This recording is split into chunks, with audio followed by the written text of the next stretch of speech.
नमस्कार दोस्तों, मैं महावीर प्रसाद बीकानेर संभाग अपडेट पर और आज हम पहुंचे हैं भोपालपुरा ग्राम पंचायत में। और आज हमारे बीच में जो विशेष मेहमान हैं, यहाँ के सरपंच प्रतिनिधि के रूप में रामचंद्र जी राम प्रताप जी हमारे साथ है। राम प्रताप जी, पहले तो आपका बहुत बहुत स्वागत है। आपको बहुत बहुत धन्यवाद। हमारी पंचायत में पधारने पर बहुत बहुत बधाई और धन्यवाद। अपने बात करें सरपंच कार्यकाल की, लगभग काफ़ी समय बीत चुका है, 4 साल होने को है। तो इन 4 सालों में किस तरह का आपका राजनीतिक करियर रहा, किस तरह की पंचायती राज में व्यवधान आए? पंचायती राज में खूब विकास कार्य करवाए। हमारे 4 साल के कार्यकाल में अवरोध खूब आए। पहले प्रथम वर्ष में 1-1.25 साल कोरोना आ गया। बाद में हमारा विकास अधिकारी के साथ विवाद रहा। हमने वो जंग जीती, विकास अधिकारी का ट्रांसफ़र करवाया। बाद में हमारा काम ठीक चला। लगभग 5 करोड़ के लगभग हमने विकास कार्य करवाए हैं पंचायत में। अच्छा। और तो सरपंच साहब, जिस तरह से लगातार आप विवादों में भी रहे और आपने अपनी ग्राम पंचायत में देखे तो आज ग्राम पंचायत को भी आपने काफ़ी विकास करवाए हैं। इन गांवों के अंदर सबसे बड़ा कौन सा काम था जिसे आपको आज भी उस काम को देखने जब आप जाते हो तो आपको संतुष्टि भी मिलती है? हमने स्कूलों में 4 दीवारी और प्रार्थना स्थल बनवाए, शमशान भूमि में खूब काम करवाए। और मेरी पंचायत में शेड्यूल कास्ट के जितने मोहल्ले हैं वो उनमें लगभग 2 करोड़ रुपए की इंटरलॉक सड़कें बनवाई है मैंने। मैं जहाँ घूमने जाता हूँ उस मोहल्ले में कोई जाता नहीं था, वहाँ लोग घूमने आते हैं और मुझे खुशी होती है भाई ऐसी बस्ती में जहाँ हमने विकास कार्य करवाए हैं वहाँ लोग जाते ही नहीं थे, वहाँ सड़कें खुली कर दी और इंटरलॉक सड़कें बढ़िया बनवा दी। सर, अगर विचारधारा की बात की जाए तो आपकी विचारधारा? हम मिशनरी आदमी हैं, बाबा साहब के प्रति हम संविधान को मानने वाले हैं और हम किसी के प्रति नफरत की भावना नहीं रखते। हम विकास कार्य पर जोर देते हैं। अच्छा, तो अभी एक आप बड़ा काम भी कर रहे हो। आप अपने पिताजी की याद में आप स्कूल में एक अपने एक कमरे का निर्माण भी करवा रहे हो। कितना निर्माण हो रहा है उस? पिछले 21 दिसंबर को मेरे फादर की डेथ हो गई थी। हमने मृत्यु भोज बिल्कुल नहीं किया। अच्छा। और मृत्यु भोज की प्रथा जो कुप्रथा को बंद किया।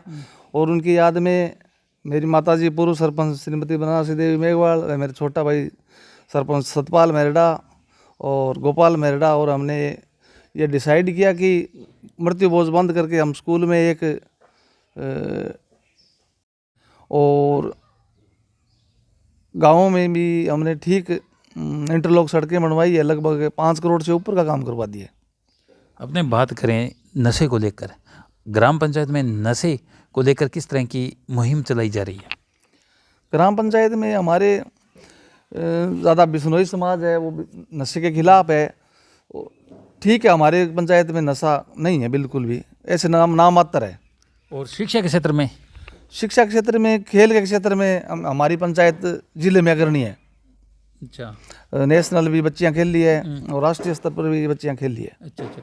आज भी जब हमने स्कूल में जाकर देखा तो स्कूल की काफ़ी बड़ी संख्या में जगह है खेलों के लिए। क्रिकेट भी खेला जा रहा है, बैडमिंटन के लिए, इस करके स्पोर्ट्स के लिए आप कोई एकेडमी या फिर कोई जिम ऐसी कोई व्यवस्था ही लेकर आ रहे हो क्या? अब देखो, प्रमुख साहब से बात की है, वो कह रहे थे देंगे, तो 2 स्कूलों में हमें जिम और स्पोर्ट्स के लिए बनवाएंगे। अच्छा, तो अब नई सरकार भी बनी है, भजन सरकार आ चुकी है, कितनी उम्मीद है भारतीय जनता पार्टी से? देखो, उम्मीद तो हर पार्टी से रहती है, पर हमारा टाइम अब 1 साल बचा है इसमें। अब लोकसभा के चुनाव है तो 3 महीने तो लगभग आचार संहिता रहेगी। हमारा कार्यकाल में तो असंभव सा लग रहा है, क्योंकि अभी कुछ ही दिनों बाद 10 से 15 के बीच में आचार संहिता भी लगने वाली है। हाँ, तो हमारा कार्यकाल में तो ये आचार संहिता ही रहेगी लगभग। अच्छा, तो अपने बात करें लोकसभा चुनाव की कि लोकसभा चुनाव में इस बार क्या देखने को मिलेगा, या फिर वही कहानी जो पीछे 25 की 25 सीटें जो भारतीय जनता पार्टी जीतती आ रही है, क्या इस बार प्रभाव पड़ेगा? देखो, गंगानगर हनुमानगढ़ में इस बार 2 सीटों को छोड़कर सभी में कांग्रेस जीतती है, तो यहाँ मुकाबले का टक्कर रहेगा। आपकी नज़रों में लोकसभा का कौन सा उम्मीदवार होना चाहिए जिससे कि निहाल चंद जी के सामने कोई चुनाव लड़े और मुकाबला देखने को मिले? निहाल चंद जी के सामने विनोद जी गोठवाड़ कांटे की टक्कर दे सकते हैं। अच्छा, विनोद जी गोटवाल। शौकत कामरेड दे सकता है यदि वो कांग्रेस में हो तो। अच्छा, गठबंधन अगर उनका होता है हाँ। तो।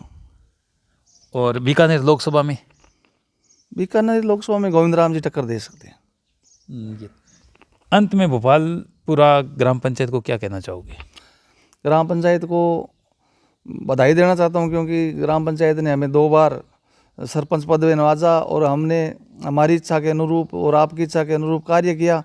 और बधाई देता हूँ 2 बार एक पंचायत में सरपंच बनाने के लिए ग्राम पंचायत वासियों को बहुत बहुत धन्यवाद। तो ये थे यहाँ से भोपालपुरा ग्राम पंचायत के सरपंच प्रतिनिधि के रूप में राम प्रताप जी। इनका कहना है कि इस बार जो लोकसभा 2024 का चुनाव है, इस बार कांटे की टक्कर होगी। अगर सही उम्मीदवार अगर निहाल चंद जी के सामने आते हैं तो मुकाबला देखने वाला मिलेगा। अब तो ये वक्त ही बताएगा कि इस बार क्या भारतीय जनता पार्टी 25 की 25 सीटें यहाँ से जीत पाती है, क्योंकि इस बार कांग्रेस भी काफ़ी बड़ी जगह से इस बार मुकाबले में आती दिखाई दे रही है। तो देखते रहिए बीकानेर संभाग अपडेट में। महावीर प्रसाद मेरे साथ कैमरा पर्सन।